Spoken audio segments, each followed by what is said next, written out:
Okay, great. So let's look at neural networks. So this is a bit of a segue into a different topic. So neural networks, so we talked a little bit about language modeling, which is a task in NLP that's interesting. I gave you some ideas of like how statistical approaches compute, or how statistical approaches are used to build language models, just to give you some intuition about what this prediction machine is, right? So let's also talk a little bit about neural networks, which is a class of methods which were developed by a few groups, and a lot of research on neural networks happened in 70s, 80s in isolated pockets, and these models were never so good that they became mainstream until very recently. And so there were multiple waves or multiple winters of deep learning where like funding just died. Like there was very little funding. People who were actually doing neural networks had to use different names to just attract funding, because every time someone saw a neural network on a funding proposal, they thought this thing is never gonna work, useless idea, I don't want to invest my money on, waste my money on it. But like that's maybe an important lesson for all of us to still keep chasing wild, crazy ideas. So going all the way back, the motivation comes from a neuron in the brain. So these are biologically inspired, right? And like again, biology was definitely not my strongest suite. I'll just give you a very brief overview of what a neuron looks like. It basically has a few of these dendrites where a neuron can get signal or input from other interconnected neurons, right? And if this neuron is activated, it will pass on the signal to, let's say, a bunch of other neurons, right? So this is like the broad, very rough idea of what a neuron in our brain looks like. Again, this is also maybe a simplistic explanation, but you can think of multiple signals coming in based on some quality of that signal. Either the neuron is activated and transmits that signal, or the neuron is not activated. So in our common like day-to-day colloquial parlance, also we say things like, oh chamka, like you got it, right? Right, so that's like the activated part of the neuron, right? Like, so those are the references. So some scientists took this inspiration and converted this into like what is called as a perceptron. So perceptron, just like a neuron, gets multiple feeds of input, like let's say x1, x2, x3 in this case. And depending upon the strength of this signal, it just sums these up. So this perceptron is a very, very simple, loosely computational model of a neuron. So what it essentially does is it just computes wi xi. It just adds w1 x1 plus w2 x2 plus w3 x3, and it passes that value, right? So if this value was high and the weight on this signal was high, then that has more influence essentially, right? So this is just a linear weighted sum, nothing fancy. Very simple. It's called a perceptron, right? Now, just to capture that notion of activated or not activated, you can say that if this value is greater than 0, I am going to output 1. If this value is less than equal to 0, I am going to output 0. So I'm going to output a Boolean value 0 or 1 based on the strength or based on the weighted sum, sorry. So again, very simple, but this thing itself can start to model some basic Boolean functions. So if you go back to your Boolean algebra class, you may know what an AND is. So AND is like 1, 1, 1, 1, 0, 0, 0, 1, 0, 0, 0, 0, right? So if this is your x1, x2, this is your output, right? Very simple. So can you give me a w1, w2, and let me call it a b? It's generally called a bias, but you can call it a W3 if that makes your life easier. So what can the values of W1, W2, W3 be so that this function, this perceptron acts like an AND gate? 1, 1, 1, 0. Not really, right? So 1, 1, 0 will give a yes for this one also. Maybe W2 can be 0, W3 can be 0, and W1 can be x2. No. So this value is a fixed scalar value. It cannot depend on a changing value. 1 minus 1? 1, okay. Okay, great. So if one of them is 1, I think you have developed an OR gate maybe, like 1 minus 1, so that becomes 0. So in this case again it will output a 1, like this network, right? Minus 1, minus 1. So by the way, W's can be real values. It can also be 1.2, 1.9, 1.935. So you are saying 1 minus 2 and 1, 1 minus 2, okay. Okay, so here if it is less than equal to 0, so for won't work, right? So shall we say minus 1.9? This works? Okay. So at least for this one it works. For the second one also it gives you a 0. For the third one also 0. Fourth one also 0. Right? Or are we making a mistake here? Okay, perfect. So very simple perceptron can be used as an AND gate, so long as you get these magical W's which you could yourselves think of. We will figure out a way to automatically give you those W's. But for now you can see for yourself that with some values of W's it can mimic an AND gate. Similarly, with some tinkering you can also make this an OR gate. So in OR gate the only thing that changes is these two become 1. So what should I change here so that this works out? Make them minus 1, and 1.9. Say that again. Minus 2, minus 2. No, minus 1 and 0.9. Minus 1, minus 1 and 0.9. So if all of them are 0, then you get 1. So this is not working out.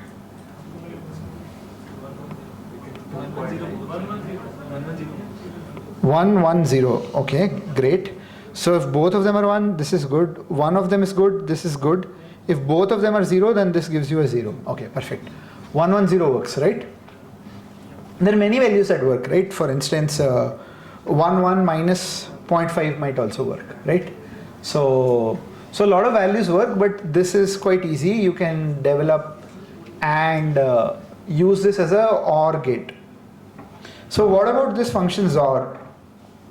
Okay, so for people who don't know what a XOR is,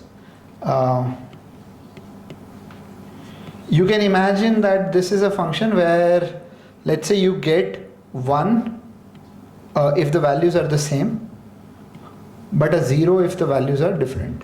Okay, I don't know if this is XOR or negative XOR, but okay, this is negative XOR. Okay, perfect. So let's say this is 0, this is 0, this is 1, this is 1. So let's say this is the function you are trying to model.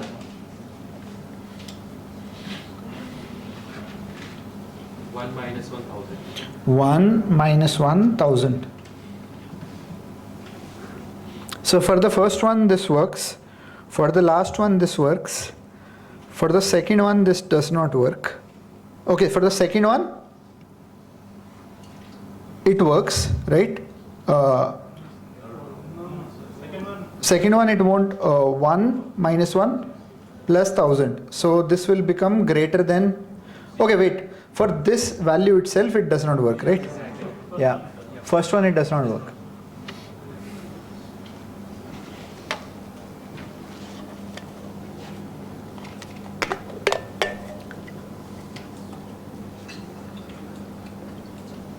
Any ideas to fix this?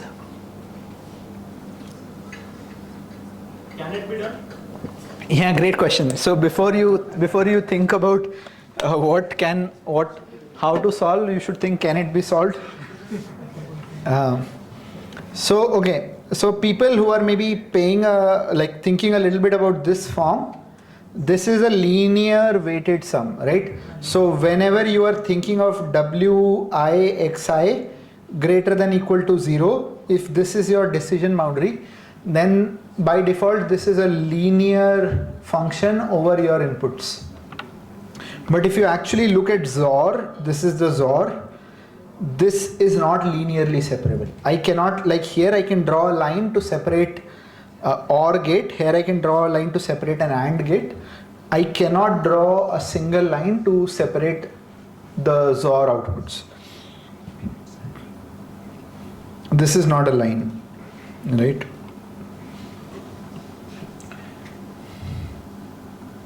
Can you break it down into and OR?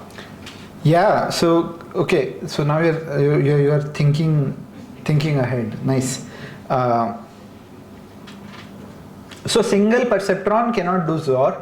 This was a key problem. This stalled the research for quite a few years until people figured out that, like what you suggested, how about I have an AND, I have an OR, and from Boolean algebra I remember that I can get a XOR by clubbing AND and OR.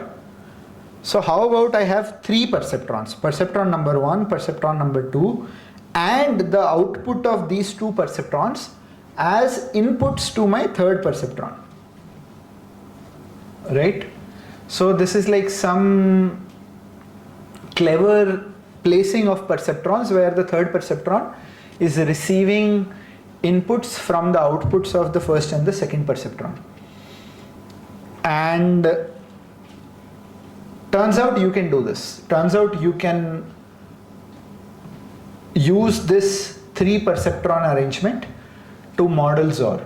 What will be the values? That remains your homework. You can figure it out, but it is possible.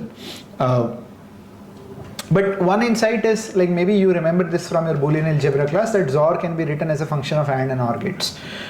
Now you know that one perceptron is enough to model an AND, one perceptron is enough to model as OR. So you can club those two outputs using a third perceptron to get a XOR.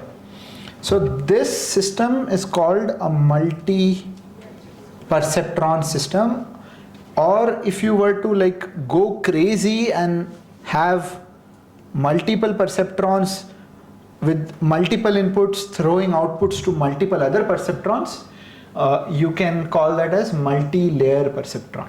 Okay, so let's pause a bit before we go there, but at least you are maybe feeling comfortable that you can arrange perceptrons in a way that can model more complex things. So here imagine that the input of this function is h1 and h2, which is a transformation of x1 and x2. So these are internal representations or representations of the input that are slightly different from the original ones, but turn out to be helpful because in the space of h1 and h2 they are linearly separable. If this thing is supposed to work, then at least in h1 and h2 this function of XOR is linearly separable, right? So you are transforming your x1 and x2s into h1 and h2 such that if you convert inputs into h1 and h2, they are linearly separable. So let's say if h1 is just AND output and h2 is just OR output, and if we were to go back from that table right here, so 1 1 0 0 1 1 1 0 1 1 sorry 0 0 0, right? So if I were to write h1 here, that will be 1 0 0 0. H is AND, let's say this is h1, Let me write h2 with the black. Let's say this is OR 1 1 1 0. So in the space of h1 and h2, this is linearly separable. So if you forget about x1 and x2, and let's say someone only gave you h1 and h2, this thing is linearly separable. Because if you are to plot this thing now, these 2 points of 1 are at this point 0, 1 here, right? So both point number 2 and point number 3 are here, where h2 is 1, h1 is 0, right? And these two other points, the first point is here, let me denote it by 0, like here, and the fourth point is here. So I can now draw a line between them that separates them.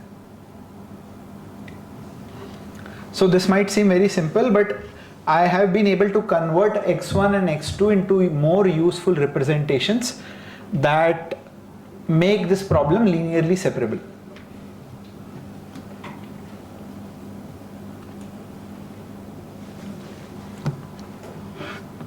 Okay, right? So we realize that this idea of using perceptrons to transform input into a different representation is useful because it can lead me to useful representations that might be separable. So taking inspiration from this 3 perceptron arrangement, you can imagine a slightly more crazy extension of this where you have multiple perceptrons.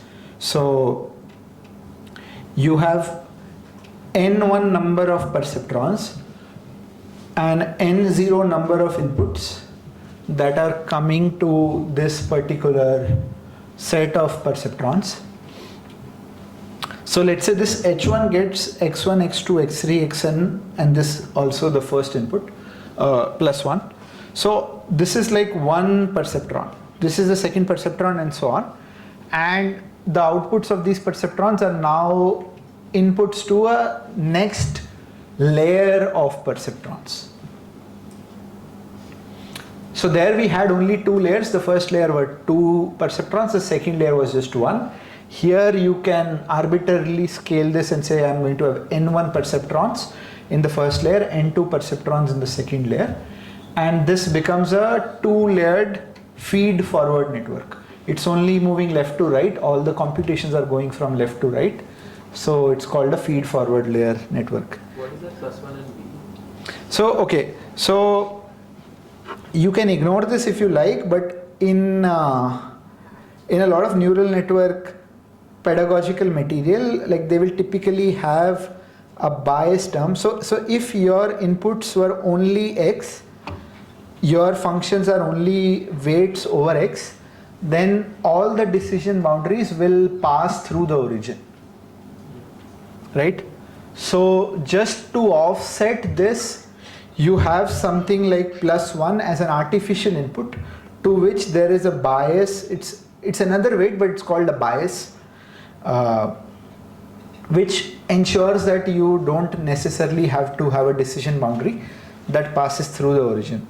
But in practice, what people typically do is they will consider the last feature as a 1, right? So these are all features. So artificially, if you had n naught features, you can think that plus 1 feature just so that this need not pass through the origin, need not pass through the decision boundary could be anywhere. Okay?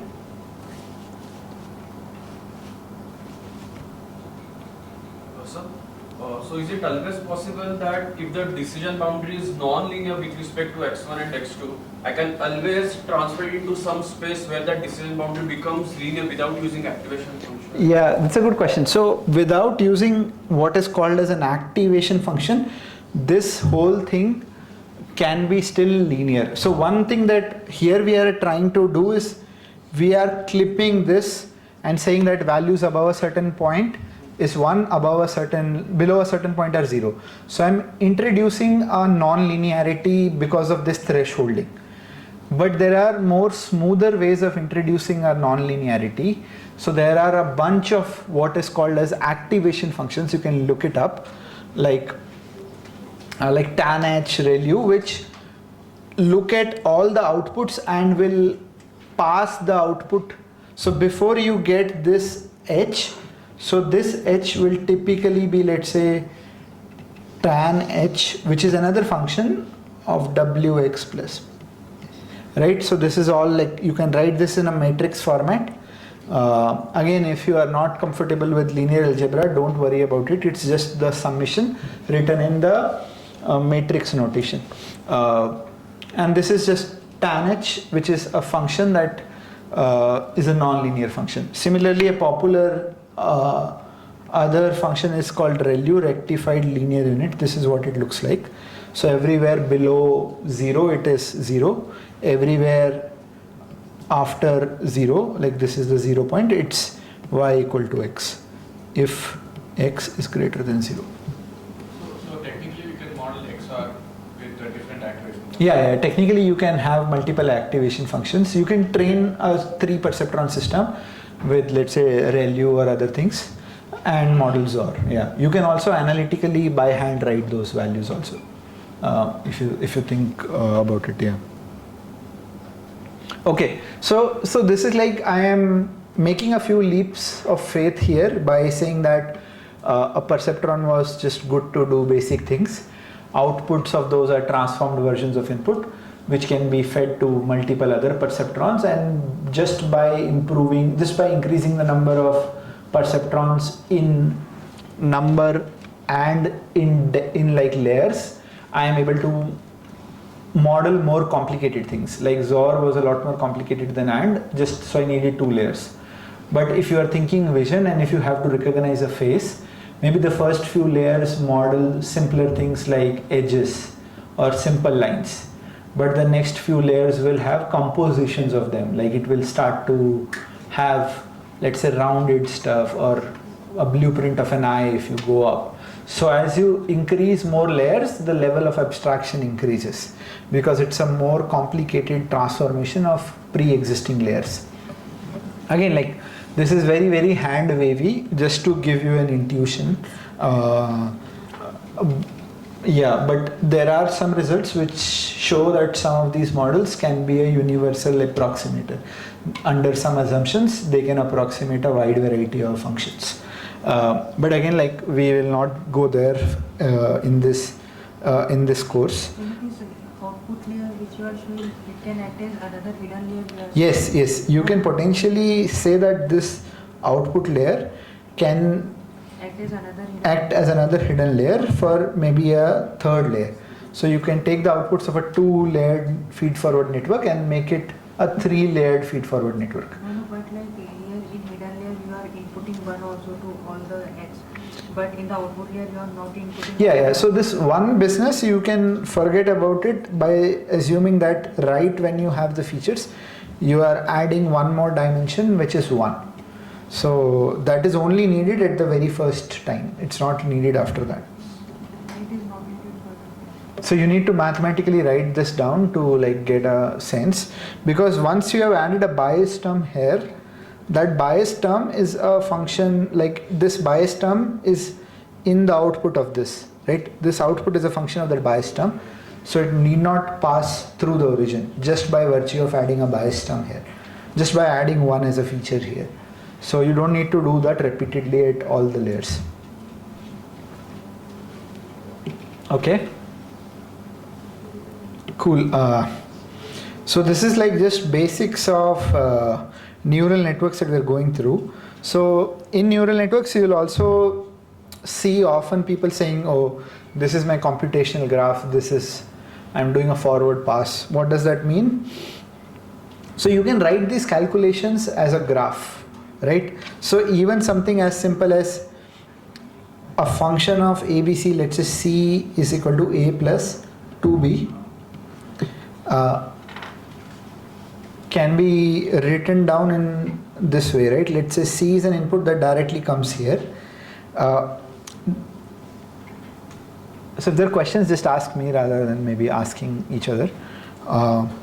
So let's say there are intermediate values of D and E, which is like saying E is A plus D, D internally is 2B, so E becomes A plus 2B, and L is C times E, so C times A plus 2B. So a complex calculation like this can be broken down into individual nodes and how they are multiplied or added to give you this value. So this is a very, very simple computation graph of a very simple function. You are just saying what is being added and what is being multiplied, right? So this is what is called as a forward pass. So you start with these three simple values of ABC and you get to this function using this graph. This is like very, very simple, nothing fancy about it. But I think this is interesting. This is the chain rule. But if you have to compute, let's say, dl of dd, right? So you want to compute the partial derivative of L, which is the final output. In this case, it was C into A plus 2B, let's say, right? Yes, okay. So you want to compute, let's say, del of L by del of D, which is 2B, right? So D is 2B. So this quantity becomes a bit hard to think about initially, but again, if you know the chain rule, it's very simple, right? So you, like, if you want to compute the partial derivative of dl upon dd, by the way, partial derivatives mean that just changing d slightly will impact L by how much, right? So that's what partial derivatives mean. And you compute dl upon de, you compute de upon dd, and you multiply these two, what is called as a chain rule, and this will give you dl upon dd, sorry, right? So whatever compositions are available, let's say f of g of h, and you want to compute the derivative of the most inner thing, you can always apply chain rule. Again, like if you've done calculus, this should feel familiar. But this is very integral to deep learning, because what you have composed by this 2-layer, 3-layer or 10-layered neural network, you want to ultimately find those weights of that parameters. So these weights that I was making you come up with for and XOR, you need to be able to find them automatically using an algorithm, right? If the weights increase by so many, like if you add so many parameters, so many layers, you will not be able to write those by hand, right? So there's a very popular algorithm called backpropagation, which is nothing but an application of chain rule. So what it is doing is essentially it is computing the del of loss for every single weight. So it computes del L upon del W, which is any W that you need to estimate or any W that you need to really find the value of. So you were finding these W's through imagination or through thinking, but you can find this using a very simple algorithm called backpropagation. If you have a certain, what in deep learning parlance is a loss. So you define something like a loss, which tells you how bad your function is, and you try to reduce it using what is called as gradient descent. So you decrease or increase your parameters in such a way that your loss decreases. And this direction of where you should go, like whether you should increase the parameter or whether you should decrease the parameter, that is given to you by del of L by del of W. Like you want to understand if increasing this parameter slightly, will that mean more loss or less loss? If it means more loss, then I don't want to increase that, I want to decrease that, right? So that is the simple algorithm of gradient descent. Most neural networks are trained using gradient descent or some versions of that. So it's a very, very simple algorithm. It just computes a loss. Loss is a quantity that tells you how bad the output of your neural network is. So if you are doing XOR, let's say if it's making a lot of mistakes and it is misclassifying all the outputs, then that means you are incurring a big loss, right? Here, obviously, to make a loss, that means that it should be a Yeah. good output, right? Then I have to compare that and tell that's the loss. One second. Say that again, please. Yeah. Supervised. Yeah. Basically, Yeah. you know the output and that's how you calculate what is the difference Yes. and the loss. Yes. But how exactly the back propagation works in terms of unsupervised? Yeah, we'll come to unsupervised settings. I'm just trying to add a page here. One second. Okay.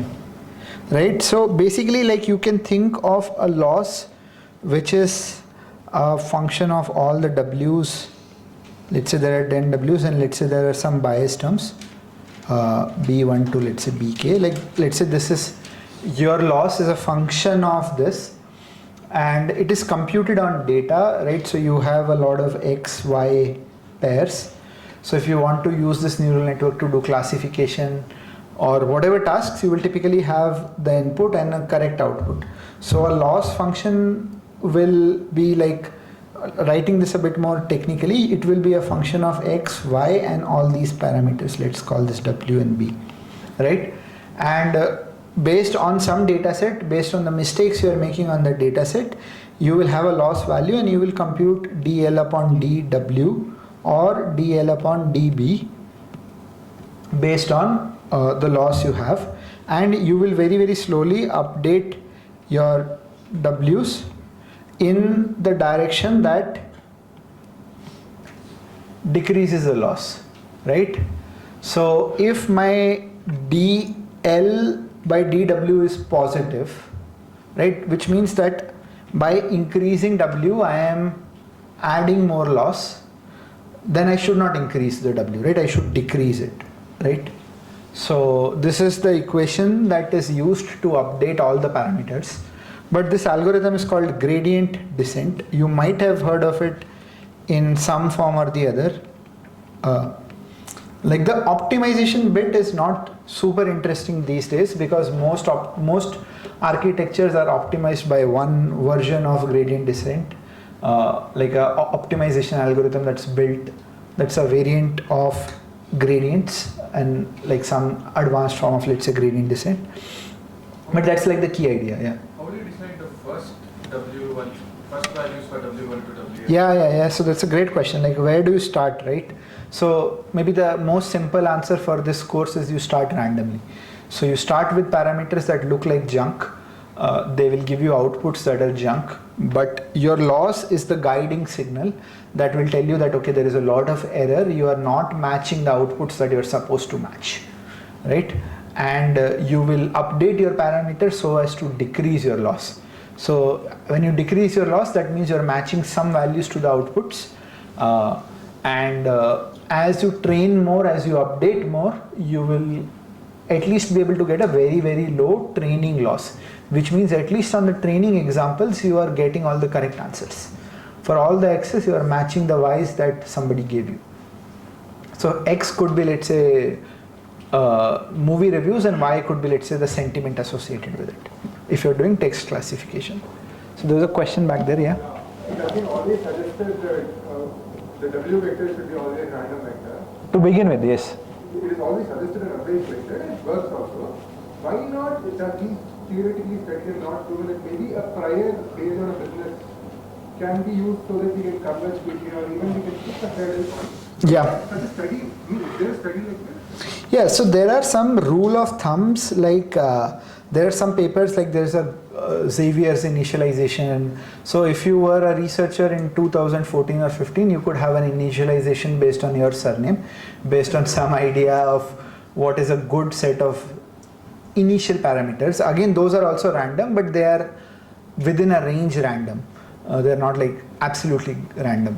So there are like formulas which tell you like that you should sample with a uniform probability between these ranges. So you can look up various forms of initializations. Many of them are just like inbuilt these days in PyTorch or TensorFlow. Yeah. These are generally for neural networks. Why not for even other statistical or machine learning models also? Right.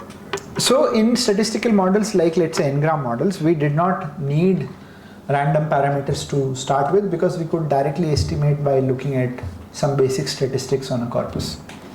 So there was no need. Why not a business-centric initialization, domain-based initialization? Yeah. So ideally, yes, you could play around and really game this a bit more, but like a lot of these initializations are good enough to work across domains. So people have realized maybe that there isn't enough juice left to optimize on where you start from. But we'll come back to this question when we talk about post-training and pre-training. But yeah, like that's maybe like a good answer for now. Yeah. So when do you decide that the number of layers are not good enough compared to the weights associated? Yeah. So largely empirical, like you run an experiment and you see what number of layers are enough for this task itself.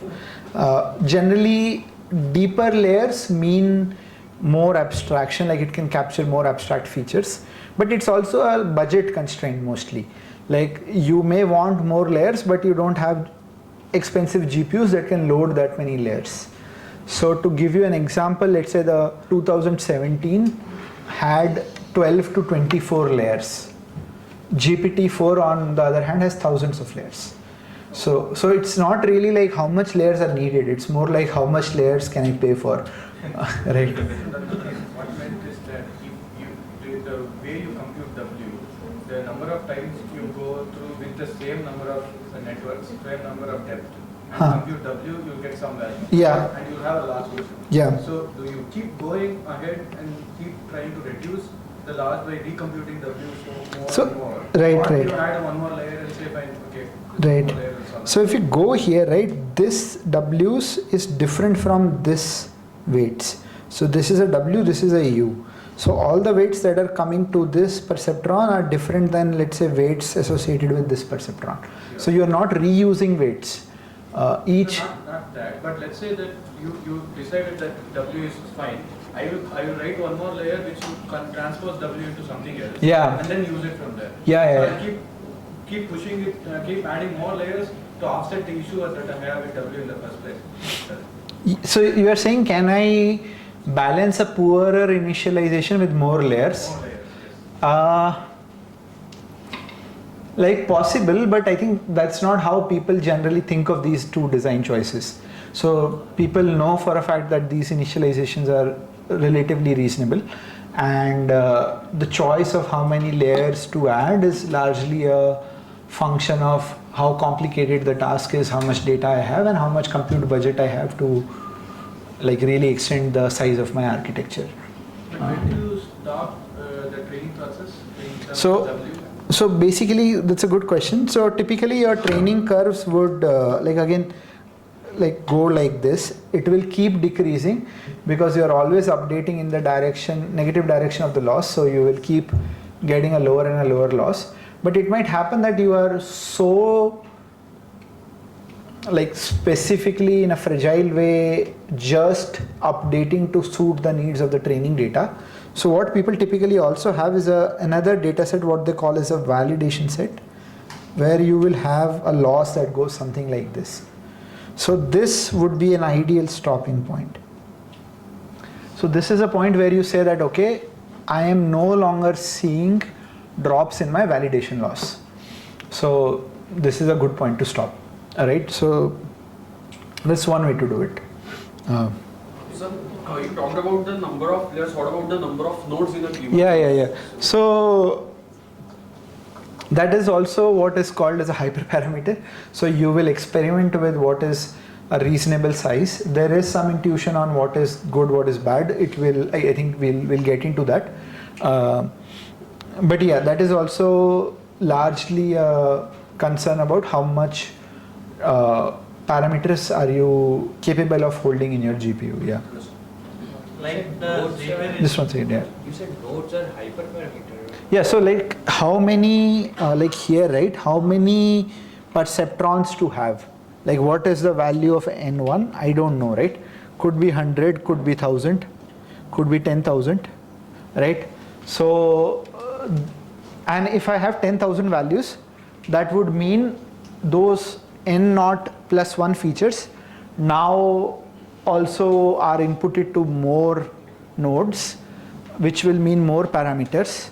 More free parameters mean I need more data to estimate those, which also mean I need more GPU storage, GPU space to load those. So that becomes mostly a question of how big a model can I fit in my GPU. What are then, then what is that called that after the model has been trained and then also we have some parameter which we can tune to? Yeah. So typically you will, it's called pre-training. You will pre-train a model and then let's say you might change it a little bit, and that's called fine tuning. We'll get into more details of that in the next weekend. But yeah, like for now, let's stick to this. Yeah. So like the Xavier initialization for the values of W, right? Is there any kind of statistical values where I can give some intuition of how many number of nodes I can choose? Yeah, so there is I'll give you more practical answers to this in maybe in the next class. So bear with me, but there's some intuition as to how much embedding space you need. We'll come to that. It'll become more clear. Yeah.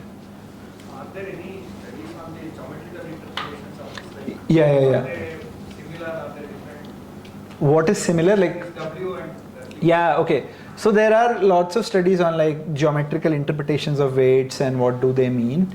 But again, that's not a part of the course, and they are also not so clear that they are informing how to do language modeling. I mean, it's an explorative direction of research. Yeah. Okay. Okay, so I'll maybe say a couple more things before we end today. So one is, how do we use a neural network on text, right? Because we care about language modeling, we care about textual data. That's what I'm talking about. So let's say I want to do classification, and the sentence I have is desert was great. So I can build a few features that are associated with, let's say, these 3 words or the sentence that I have that I want to classify. One feature could be how many words there are. One could be among the set of positive words I know, how many of them are there in this sentence. How many words are, let's say, no, right? So let's say I have a very simple featureizer that actually converts this input into these 3 features, x1, x2 and x3.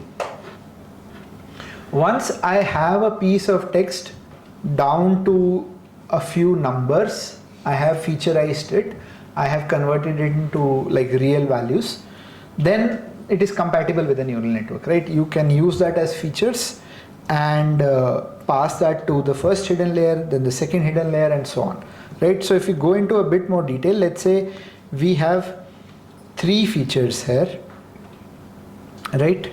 So n is 3 here. So you have basically, let's say, dh number of hidden layers.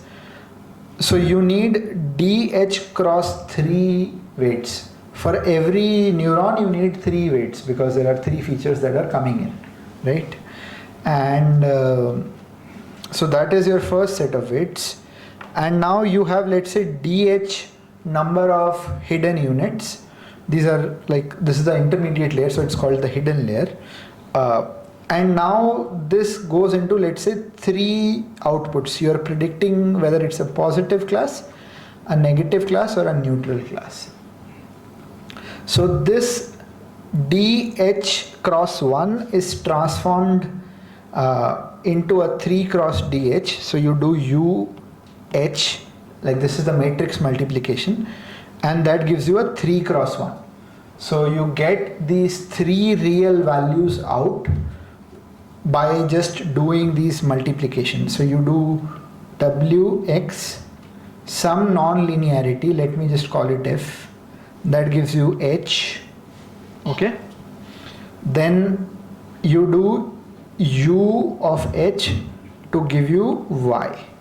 Y is still unnormalized raw real values. So these could look like, let's say, 9.3, 1.1, minus 5.0, right?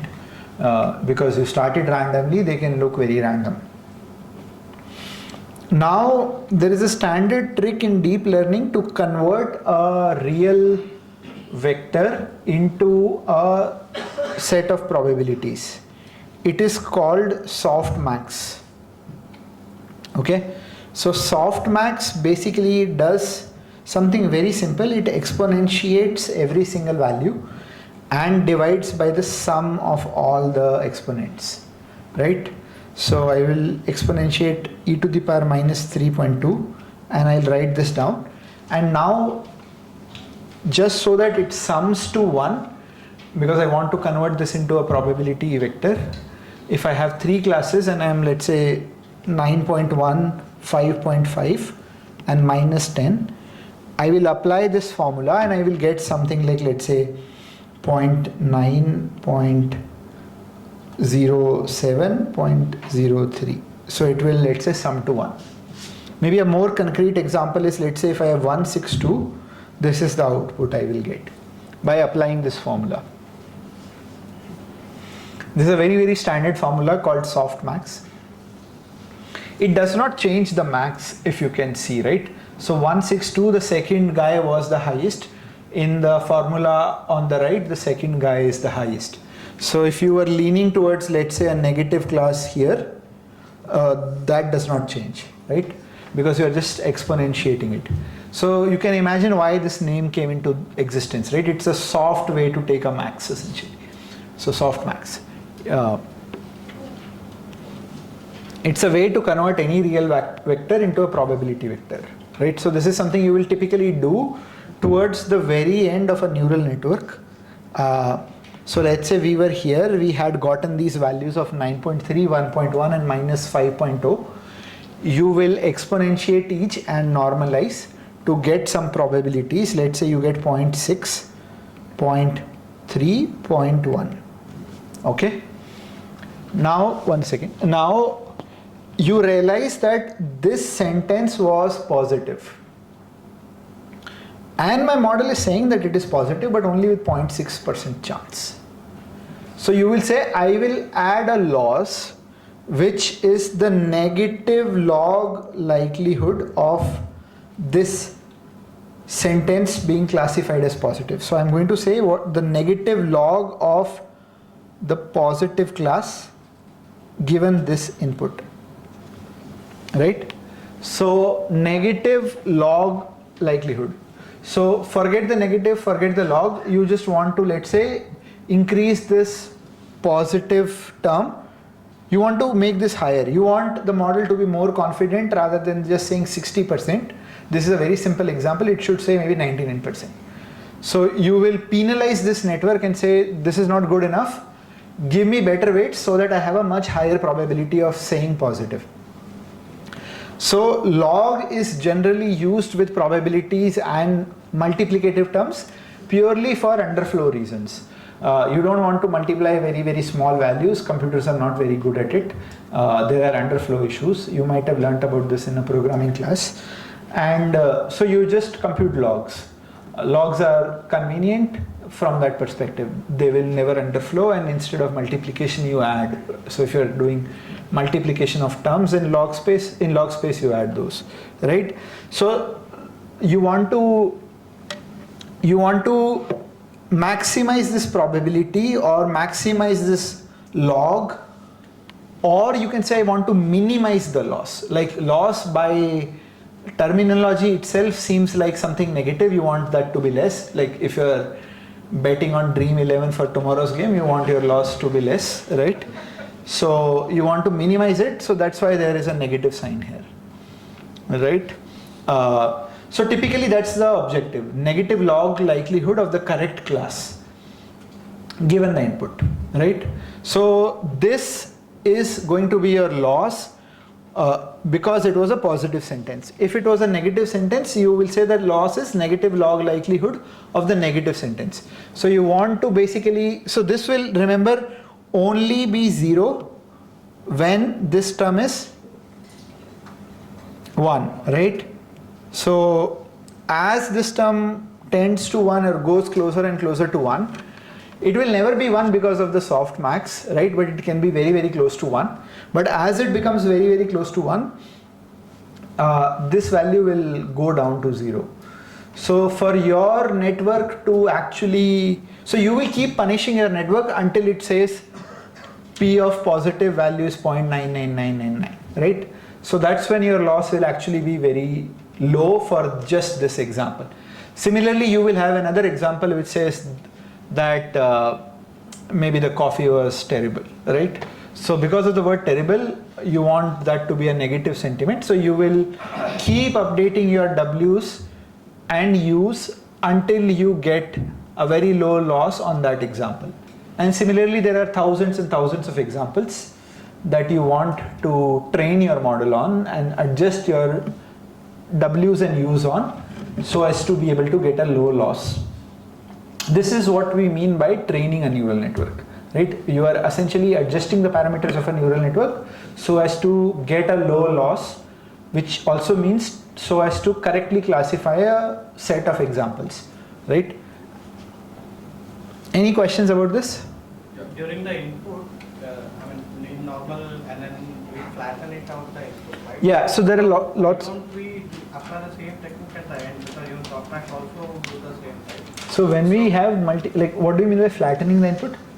Bring out every range to the range of 0 to 1. Okay. So, great question. So you're saying let me change 9.3 and let's say subtract the max, add the main whatever. You can do all of that, but softmax has a lot of other interesting properties that is useful from an optimization perspective. So softmax is like the go-to normalization tool. You can potentially use other normalization tools, no one's stopping you, but this one happens to be among the best. So you start with random W's and then you realize that the loss is high. Yeah. So the next loop that you do, you again do random values or? No. You start, you will never go back. Like once you start with random, you will always continue to improve. So you will keep iterating. But is there a mathematical formula for you to choose the next W, or is it just I wrote one, now I'm going to do two? So basically, let's say you had, let's just look at just one W here, right? So let's look at just one value, that is the weight of this one that goes to this one, right? So let's just look at W11. So let's say this value was 0.93, right? Or let me say 8.93, okay? And now you realize in order to really get this to a very high probability, you had to move this value to 8.99. So for the next example, you will start with 8.99. No. How did I know that I should move it to 8.99? Because of gradient descent. Yeah, you have to compute a loss and then you have to take del of this loss with respect to dW11. So it will tell you increasing this value will increase my loss or decrease my loss. So in this case it says increasing your value will decrease the loss. So you increase it from 8.93 to 8.99. For all the weights? For just this weight. Similarly, you will compute that formula for all the weights of this particular two-layered neural network to adjust it to have a very, very low training loss. Okay, 1 second. Okay, perfect. Yeah, go on. So we will train this one by one, right? We'll give it a single sentence, then we'll give it another sentence. Yeah. So what is stopping the next sentence to undermine? Yeah. Great question. So like, let's say I took it from 8.93 to 8.99. The other sentence took it back, right? Could happen. But over multiple examples, you might lead to configurations where basically you might be able to get to a set of parameters that give you low loss. So as soon as you start going to a lower loss regime, your updates will also be small. Does it make sense? Are there problems for which that would not be the case? There are no possible configurations where... Yeah, so that's where I think these theoretical results come in picture. So there are theoretical results saying that even a two-layered fully feed-forward network can be a universal approximator given certain assumptions. So technically it's possible that there exist these weights that will get you a very, very low loss. The question is then, is your optimization algorithm good enough to find you those weights? But there Exist those weights. Yeah. So they are very, very expressive. So people say these things, right? Like neural networks are quite expressive.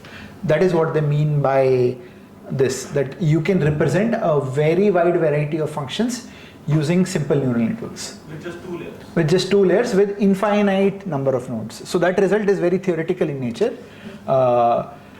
This is a 1994 paper. I can send you if you're interested in looking at the details. But those results have existed for a long time, yeah.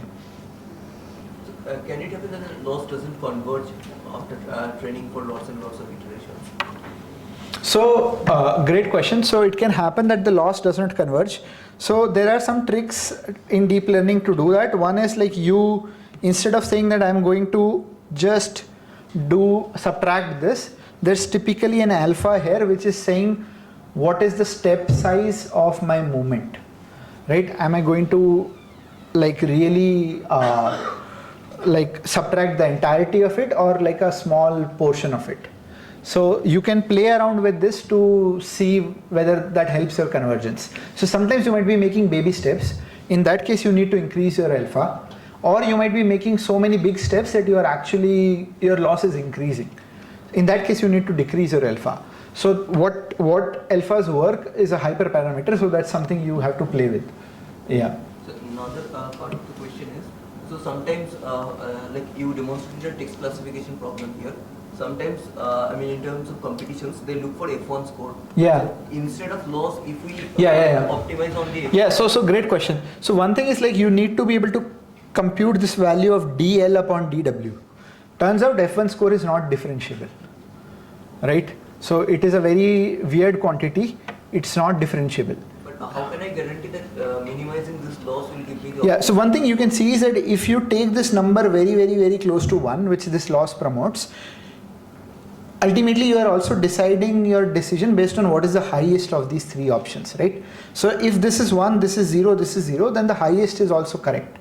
So classification accuracy and cross entropy loss or this negative log likelihood are very, very correlated, right? So getting this to 1 also means you're classifying this example right. Yeah, okay. So calculating like softmax or log likelihood, they are computationally expensive. So like, and we are doing it again and again, like n times we have to compute softmax. So one thing is like you do this matrix multiplication. So the formula I wrote here, right? Yes. So this is also where I think GPUs come really handy. So GPUs were these gaming apparatuses which were designed exactly to do these kinds of operations for rendering 3D graphics. But some smart kid figured out that I can use it for deep learning, and rest is history, right? Like you can look at NVIDIA's talk for that. But the point being that this is a very, very cheap operation on a GPU. It's actually about as like, yeah, I mean it's quite fast, like, which is why GPUs are so important. Yeah. But this is a matrix multiplication. Yeah, this is a matrix multiplication. But, in the softmax, we are actually calculating the... Yeah, that's a different operation, but yeah, like that is computationally intensive, but any normalization will have some computation, right? And you need it. So, like, do you have hardware for that, or it's just... So basically, a lot of these functions are very, very efficiently written down for GPUs. I mean, yeah.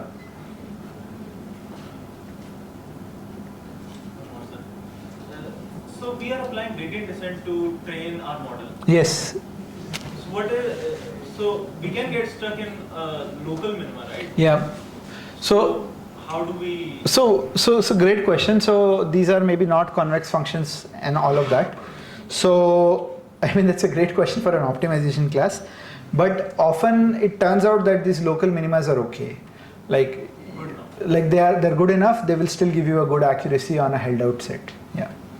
So I don't know, for instance, like it could very well be the case that GPT was optimized and it's in a local minima. A separate set of parameters might have given me a better local minima, but that local minima is good enough. All these discussions obviously would due to the in terms of an action, I have an output, right?